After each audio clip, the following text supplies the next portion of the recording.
ሰላም ሰላም ናይ ጽዳት ዩቲዩብ ቻነል ከመይ ኣለኹም? ኣነ እግዚአብሔር ይመስገን ሰላም እየ። ከምቲ ኣነ ሰላም ዘለኹዎ ሰላም ክትኮኑ ናይ ኩሉ ግዜ ትምኒተይ ተስፋ እዩ። ሎማዓንቲ ከዓ ብሓድሽ ቪድዮ መፂአኩም ኣለኹ። መሃሪትን መሳጢትን ዝበልክዋ እያ ብጣዕሚ እያ ንዓይ ምሂራትኒ። ኣብ ከባቢና ዘለዩ ዝነገራት እዚ ማለት እዩ ኣብ ከባቢና ብጣዕሚ ዘሎ እዩ።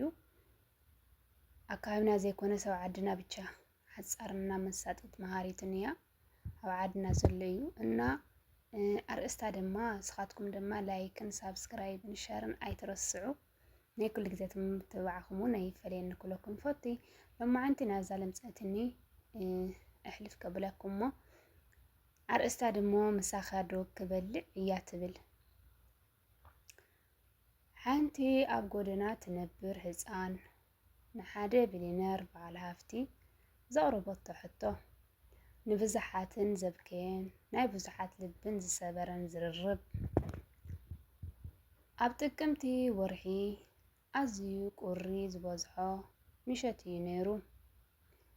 ሪቻርድ ኢቫንስ ዝተባህለ ፍሉጥ በዓል ሃፍቲ ድማ ኣብ ደረጅኡ ዝሓለወ ኣብ ቺካ ዝርከብ ሬስቶራንት ውሽጢ እዩ ነይሩ። ምግቢ ኣዚዙ ምግብታት እናኣዘዘ ዘሕለፎ ታሪክ እናስተዋሰ ኣብቲ ሬስቶራንት ውሽጢ ከፍ ኢሉ ብዙሕ ነገር እንዳሓሰበ እዩ ነይሩ። ኣብዚ ጠረጴዛ ናይ ድራር ሽምዓ በሪሁ ፍልይ ዝበለ ዱባ ዘለዎ ምሸት ኮይኑ ኣሎ። እዚ በዓል ሃፍቲ ከመይ ከም ዝተሳኽዐሉን ከመይ ኢሉ ናብቲ ዘለዎ ደረጃ ሃፍትን ከም ዝበፅሐ እዩ እንዳሓሰበ ዘሎ። እንዳሓሰበ ኩሉ ትዝ ኢሉ ኩሉ ዘሕለፎ ሕልፍን ከመይ ኢሉ ኸ ኣብ ደረጃ እዚ በፂሑ እንታይ ዓይነት ሽግር ከም ዘሕለፈን ኩሉ ነገራት ከፍ ኢሉ ምግቢ እንዳኣዘዘ ሽምዓታት በሪሁ ኩሉ ነገር እንዳስታወሰ ከፍ ኢሉ እዩ ዝነበረ። በዓል ሃፍቲ ሪቻርድ ኣዚዝዎ ዝነበረ ኣዝዩ ጥዑም ስኬታም ክብላዕ ኣብ ዝበለሉ ዘሎ ግዜ ሓንቲ ባዶ እግራ ትኸድ ንእሽተይ ቆልዓ ሃንደበት ናብ ዘላቶ ቦታ መፂኣ ጋሼ ምሳኻ ዶ ክበልዕ ትብሎ። ናይዛ ቆልዓ ዓይንቲ ብጥሜት ፈዚዝ ኢሉ ምግቢ ንከይትበልዕ ክትልምን ከላ ዝንቅጥቀጥ ድምፃ ምስ ሰምዐ ኣዝዩ ብዙሕ ጥሜት ተለሓፀ። ዘላ ንእሽተይ ቆልዓ ሓዚኑ ዓይኒ ዓይና ኣብ ዝሪኤሉ ዘሎ ሰዓት ናይዚ ሬስቶራንት ሰባት ተኣኪቦም ኣብ ክንዲ ዋላ ትርፊ ምግቢ ዝህብዋ ገለ ብኢዳ ገለ ብዝባና ገለ ብርእሳ እንዳደፍኡ ከባርርዋ እንትብሉ እዚ ቢሊነር በዓል ሃፍቲ ግን ካብ ከፍ ዝበሎ ቦታ ተላዒሉ ኖኖ ግደፍዋ ብምባል ደው ኣበሎም። ናብዛ ህፃን ቅርብ ኢሉ ክምስምስ እንዳበለ ምን ሽምኪ ኢሉ ሓተታ። እሳ ድማ ብጣዕሚ ጥሜትን ቁርን ብጣዕሚ ጠምያ ስለ ዝነበረት እንዳንቀጥቀጠት ምንጋር ኣበየት። ቅርብ ኢሉ ድማ ደጊሙ ኣጆኺ ዛጓለይ ምግቢ ክትበልዒ ኢኺ ኩሉ ክገብረልኪ እየ ምንድዩ ሽምኪ ኢሉ ድግም ኣቢሉ ጥይቕ ኣበላ። እንሳ እውን ብጥሜትን ቁርን ኣስናናን ሙሉእ ኣካላታን እንዳተንቀጥቀጠት ኢመል ይበሃል በለቶ። ካብ ዓርቢ ጀሚረ ምግቢ ኣይጠዓምኩን እሞ ምሳኻ ዶ ክበልዕ ኢላ ደጊማ ሓተተቶ።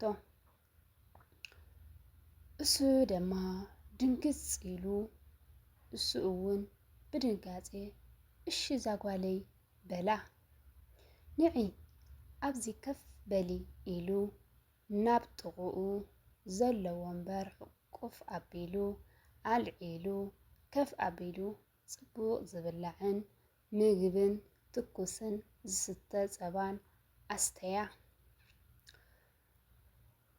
ኣዛ ንእስተይ ኣንስትታት 3 መዓልቲ ብሓለንጊ ጥሜት ዝተረገረፈት ንእሽተይ ቆልዓ ድራር እንዳበልዐት እዙይ ምግቢ ድንገት ከይጸገበት ከይጠፍእ እንዳፈርሐት እያ ትርእዮ ዘላ። ጽቡቕ ድራር ምስ ወደአት ሃፍቲ ሪቻርድ ኤምባሲ ስለ ቤተሰብ ክሓታ ጀመረ።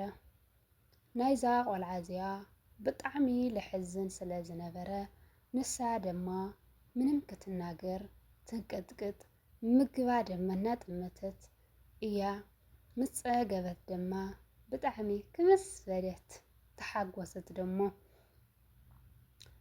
ብጣዕሚ ብዝሕዝን መንገዲ ኣቦይን ኣደይን ብሂወት የለውን በለቶ። ሪቻርድ ደሞ ብጣዕሚ ሓዘነ በኸየ እውን ትሕት ኢሉ ኣዒንቱ ናብ ምድሪ እንጢቡ በኸየ።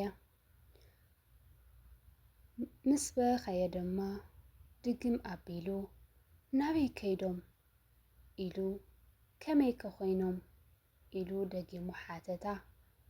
ሪቻርድ ኤምባስ ብዝሰምዖ መሕዘን ታሪክ ናብ መሬት እንዳጠመተ ንዝተወሰነ ደቂቓ ስቕ ኢሉ ብጽሞና ተውሓጠ።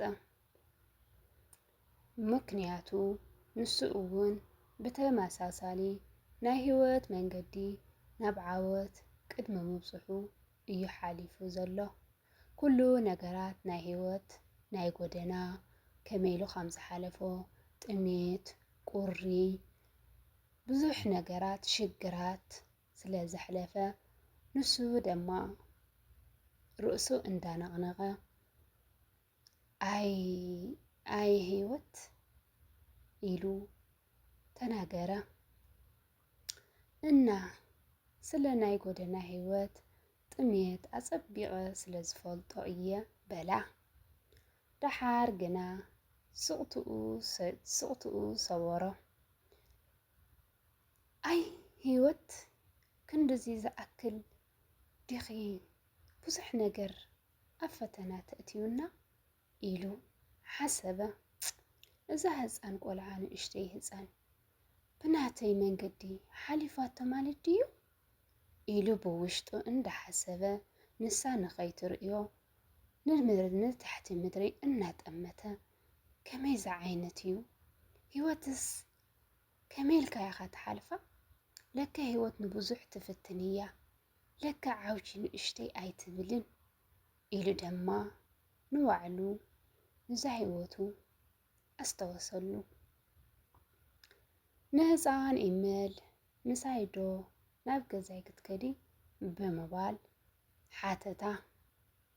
ጽቡቕ መደቀሲ፣ እኹል ምግቢ፣ ናይ ትምህርቲ ዕድል ክትረኽቢ ኢኪ ዛጓለይ በላ። ግን ኣጅኺ ኣይትፍርሒ ዝደለኽዮ ድማ ሕተትኒ ዛጓለይ በላ። ግን ድማ ኢሜል ጓለይ ካባኺ ሓደ ነገር እየ ዝደሊ በላ። እሳ ድማ እንታይ ኢኻ ትደሊ ኢላ መለሰትሉ።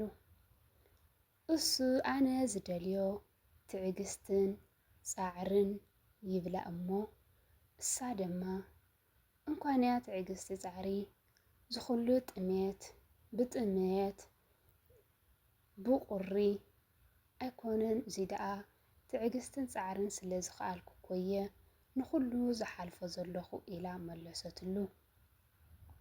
እዛ ህፃን እውን ብዘይ ምንም ምጉብጋብ እሺ በለቶ። እዚ በዓል ሃፍቲ እውን ደስ ኢልዎ እሺ ዛጓለይ ብምባል ተሓጎሰ። ካብዛ ምሸት ንሳ ጀሚራ ህፃን ኢሜል ንጥሜትን ንቁርን ተሰናበተቶም። ደጊማ ድጋሜ ጭንቀት ዝበሃል ነገር ኣይክዘረንን ኢላ ድማ ሓሰበት። ብትምህርታ እውን ጎበዝ ኮይና ተምሃረት።